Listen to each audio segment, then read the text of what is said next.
Hello दोस्तों, आप लोगों का विज्ञान टीचर सुप्रिया यूट्यूब चैनल पे स्वागत है। आज हम आप लोगों के लिए वीडियो लेके आए हैं NCERT class 8 computer chapter 1। Chapter का नाम है कंप्यूटर एक परिचय। तो चलिए पहला क्वेश्चन देखते हैं। बहुविकल्पीय प्रश्न, नीचे दिए गए प्रश्नों के विकल्पों में से सही उत्तर का चयन कीजिए। पहला क्वेश्चन है, इनमें से कौन सा कार्य कंप्यूटर के द्वारा किया जा सकता है? ऑप्शन ए है गाना सुनना, बी में है शतरंज खेलना, सी चित्र बनाना और डी में है उपरोक्त सभी। तो देखिए, अगर बात कंप्यूटर की किया जाए तो हम उससे म्यूजिक सुन सकते हैं, गेम खेल सकते हैं, ड्राइंग बना सकते हैं, यानी कि गाना सुन सकते हैं, शतरंज खेल सकते हैं, चित्र बना सकते हैं। इसीलिए इसका जो आंसर होगा वो होगा ऑप्शन नंबर डी, यानी कि उपरोक्त सभी, क्योंकि ये सारे कार्य हम कंप्यूटर पे कर सकते हैं। और यही पूछा गया है कि कंप्यूटर द्वारा क्या किया जा सकता है, कंप्यूटर से हम क्या क्या कर सकते हैं। दूसरा क्वेश्चन है, टीवी के स्क्रीन की तरह दिखने वाले कंप्यूटर के भाग को क्या कहते हैं? पहला ऑप्शन दिया हुआ है मॉनिटर, दूसरा है कीबोर्ड, माउस, सीपीयू। ये चार ऑप्शन दिया हुआ है। तो हम सब जानते हैं कि कंप्यूटर के मेन 5 पार्ट्स होते हैं, 5 पार्ट होते हैं। कौन कौन सा? तो माउस, कीबोर्ड, सीपीयू, मॉनिटर और स्पीकर, है ना। तो जो हम जिसपे हमें आउटपुट दिखाई देता है, जो टीवी के स्क्रीन की तरह रहता है, उसको हम कहते हैं मॉनिटर। क्या कहते हैं? मॉनिटर कहते हैं। तो इसका जो करेक्ट आंसर होगा वो ऑप्शन ए हो जाएगा। नेक्स्ट क्वेश्चन, क्वेश्चन नंबर 3 है, कंप्यूटर का मस्तिष्क किसे कहा जाता है? यानी कि ब्रेन ऑफ कंप्यूटर। कंप्यूटर का मस्तिष्क यानी कि ब्रेन ऑफ कंप्यूटर किसे कहा जाता है? ऑप्शन दिया हुआ है मॉनिटर, सीपीयू, माउस और कीबोर्ड। ये चार ऑप्शन है। इसमें से जो करेक्ट आंसर होगा वो होगा सीपीयू, क्योंकि कंप्यूटर का मस्तिष्क यानी कि ब्रेन ऑफ कंप्यूटर सीपीयू को कहा जाता है। तो हमारा correct answer option number B हो जाएगा। अब आप लोग कमेंट बॉक्स में कमेंट कीजिएगा कि सीपीयू का फुल फॉर्म क्या होता है, यानी कि सीपीयू स्टैंड फॉर, सीपीयू का फुल फॉर्म क्या होता है? ये लोग आप लोग कमेंट बॉक्स में कमेंट कीजिएगा। चलिए देखते हैं आगे का question, question number 4, Blaise Pascal द्वारा विकसित एडिंग मशीन को किस नाम से जाना जाता है? ऑप्शन ए दिया हुआ है कैलकुलेटर, बी दिया हुआ है एबेकस, सी दिया हुआ है पास्कलाइन और डी दिया हुआ है नेपियर। तो ब्लेज पास्कल द्वारा जो विकसित एडिंग मशीन था उसका क्या नाम था? क्या नाम है? तो सी है, ऑप्शन नंबर सी पास्कलाइन। इसको आप लोग इजीली याद रख सकते हैं कि जो पर्सन विकसित किए थे वो कौन?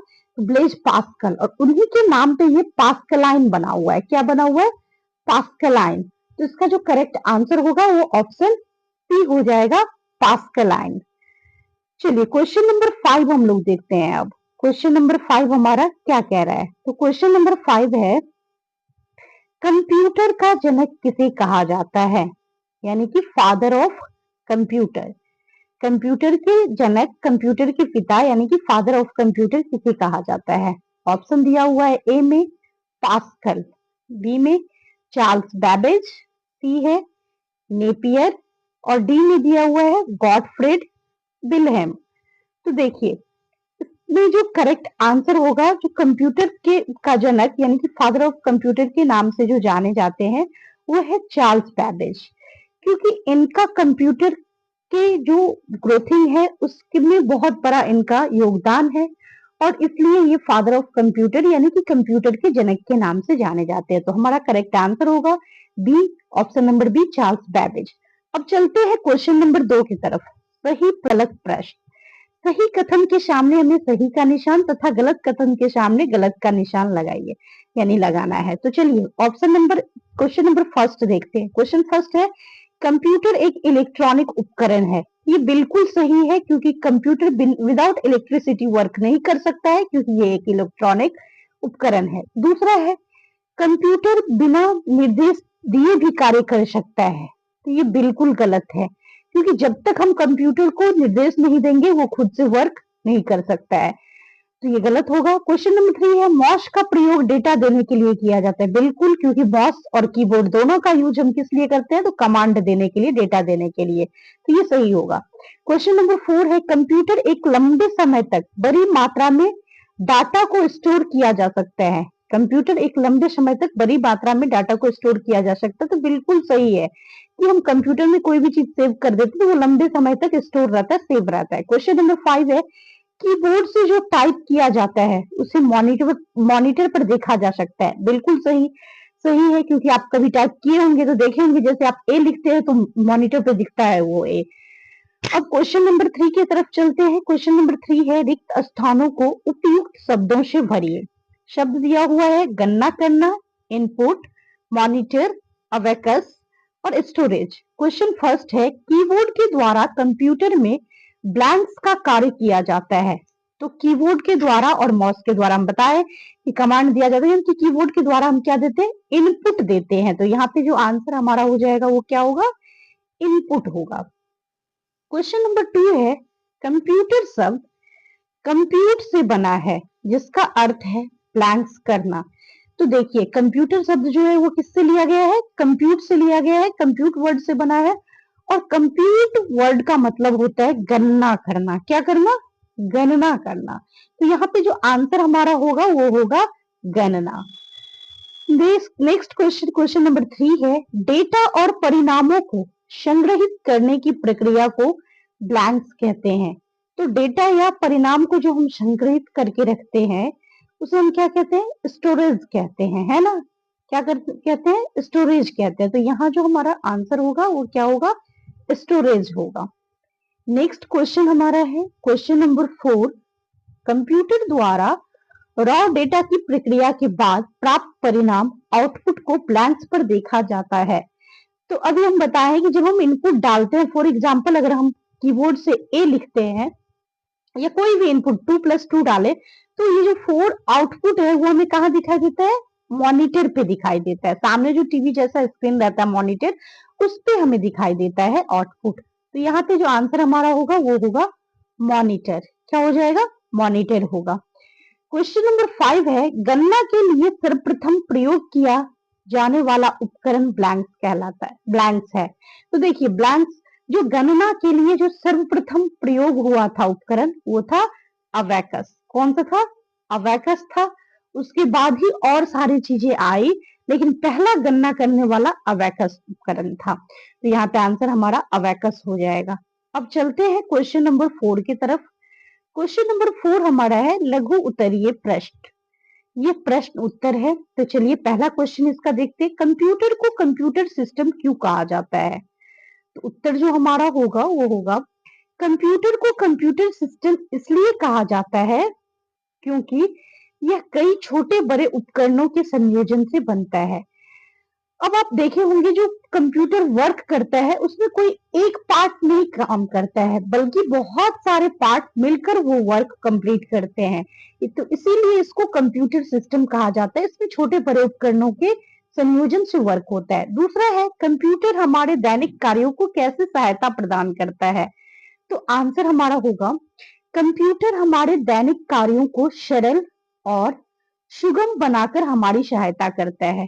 जो वर्क हमारे लिए हार्ड होता है, कंप्यूटर उसे ये चुटकी में हल कर देता है आसानी से। जैसे कि अभी आप कैलकुलेटर का यूज करते होंगे, तो जो लंबा लंबा आपका ऐड सब्ट्रैक्ट है आपको करने में डिफिकल्ट होता होगा, लेकिन वो कैलकुलेटर क्या करता है, बहुत ही इजिली कर देता है।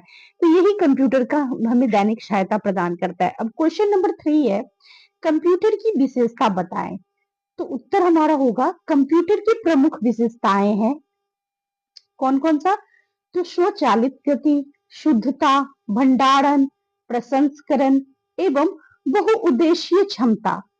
जो मल्टी टैलेंटेड वाली बात होती है कंप्यूटर, वो होता है एक साथ आप बहुत सारा वर्क कर सकते हैं कंप्यूटर पे। और शुद्धता की अगर बात करें तो अगर हम इनपुट रॉन्ग डालेंगे तभी आउटपुट हमारा रॉन्ग आता है, क्योंकि कहा जाता है computer does not make mistake. Computer कभी भी गलती नहीं करता है, गलती तभी होती है जब हम कुछ इनपुट गलत डालते हैं। नेक्स्ट क्वेश्चन हमारा है, कंप्यूटर कैसे कार्य करता है। तो कंप्यूटर जो कार्य करता है, कंप्यूटर आईपीओएस मॉडल पर काम करता है। यह इनपुट लेता है, उसे प्रोसेस करके बाद में आउटपुट देता है। क्वेश्चन नंबर 5 है, डेटा एवं सूचना, यानी कि डेटा और इंफॉर्मेशन में क्या अंतर है।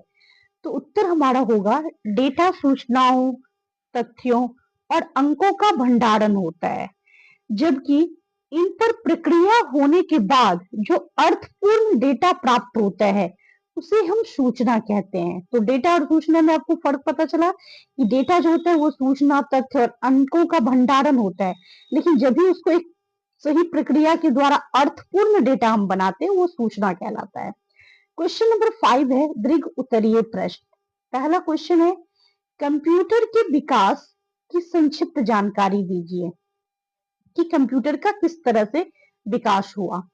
तो कंप्यूटर के विकास का क्रम निम्न प्रकार से है। सबसे पहले हम आपको बताए थे कि सबसे पहला जो उपकरण आया था वो कौन सा था, तो अबेकस था। तो पहला होगा अबेकस। अबेकस क्यों आया था और इसमें क्या था, तो गणना के लिए पहले अबेकस का प्रयोग किया गया था। सबसे पहले गणना के लिए अबेकस का प्रयोग किया गया था। दूसरा है नेपियर की बोन। इसकी सहायता से गुना करने की प्रक्रिया अत्यंत तीव्र गति से की जाती थी।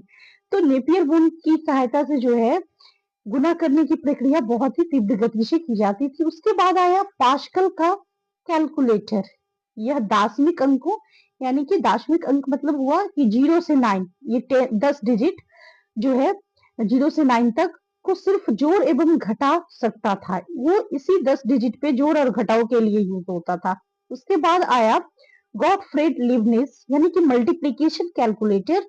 इसकी सहायता से गुना तथा भाग करना और गणना प्रक्रिया संपन्न की जाती थी। यानी कि ये ऐसे गॉटलिब था जिसमें कि हम गुना भाग भी कर सकते हैं, यानी कि गणना करने की प्रक्रिया संपन्न की जाती थी। गॉटफ्रेड लीबनिज के बाद आया डिफरेंस इंजन या एनालिटिकल इंजन भी उसको कहते हैं। तो सन 1837 में चार्ल्स बैबेज ने इसका निर्माण किया। यह एनालिटिकल इंजन आधुनिक कंप्यूटर का आधार माना जाता है और इसलिए चार्ल्स बैबेज को कंप्यूटर का जनक यानी कि फादर ऑफ कंप्यूटर कहा जाता है। तो अभी जो आधुनिक कंप्यूटर इतना ग्रोथ हुआ है उसका जो बेसिक है, आधार है, बेस है, वो एनालिटिकल इंजन ही है और जो चार्ल्स बैबेज के द्वारा निर्माण किया गया था। उसके बाद निर्माण हुआ था हॉलोडिक सिस्टम टैबुलेटर का। यह विद्युत द्वारा संचालित पंच कार्ड पर आधारित कैलकुलेटर था। इसका उपयोग अमेरिकी जनगणना के लिए किया गया था। किसके लिए, तो अमेरिकी जनगणना के लिए किया गया था। तो इस तरह से कंप्यूटर का जो है क्या हुआ था, विकास हुआ था। अब चलिए क्वेश्चन नंबर 2 देखते हैं। विभिन्न प्रकार के कंप्यूटर का वर्णन कीजिए। तो प्रमुख 3 प्रकार के कंप्यूटर होते हैं, डेस्कटॉप, लैपटॉप, टैबलेट या स्मार्टफोन, जिसको हम पाम टॉप भी कहते हैं। Desktop, laptop, palm top. Palm top के अंदर ये टैबलेट, स्मार्टफोन सब आते हैं। तो चलिए देखते हैं। पहला है डेस्कटॉप। डेस्कटॉप या कंप्यूटर वह कंप्यूटर होता है जिसमें जिसमें मेज के ऊपर रखकर कार्य किया जाता है। तो देखिए जो डेस्कटॉप होते हैं ना, उसको यूज करने के लिए एक फिक्स स्पेस चाहिए, फिक्स जगह चाहिए। इसको हम अपने साथ एक जगह से दूसरी जगह नहीं ले जा सकते, कैरी नहीं कर सकते। उसके बाद दूसरा है लैपटॉप। यह पोर्टेबल कंप्यूटर है जिसे अपनी गोद यानी कि लैप में रखकर कार्य कर सकते हैं और इसको हम एक जगह से दूसरी जगह अपने साथ इजिली कैरी कर सकते हैं, इजिली ले जा सकते हैं। और तीसरा है टैबलेट स्मार्टफोन, जिसको हम पाम टॉप भी कहते हैं। टैबलेट स्मार्टफोन को हम अपनी हथेली पर रखकर काम कर सकते हैं। और अगर बात करें कैरी का, तो ये तो हम लोग जानते ही हैं कि आज के डेट में बच्चा हो या बड़ा, कोई भी बिना फोन का कहीं नहीं जाता है। यही थी चैप्टर 1 का वीडियो का क्वेश्चन आंसर। तो इसी तरह का और भी वीडियो प्राप्त करने के लिए आप लोग जुड़े रहिए मिथिलानी टीचर सुप्रिया यूट्यूब चैनल के साथ। मिलते हैं अगले वीडियो में, तब तक के लिए धन्यवाद।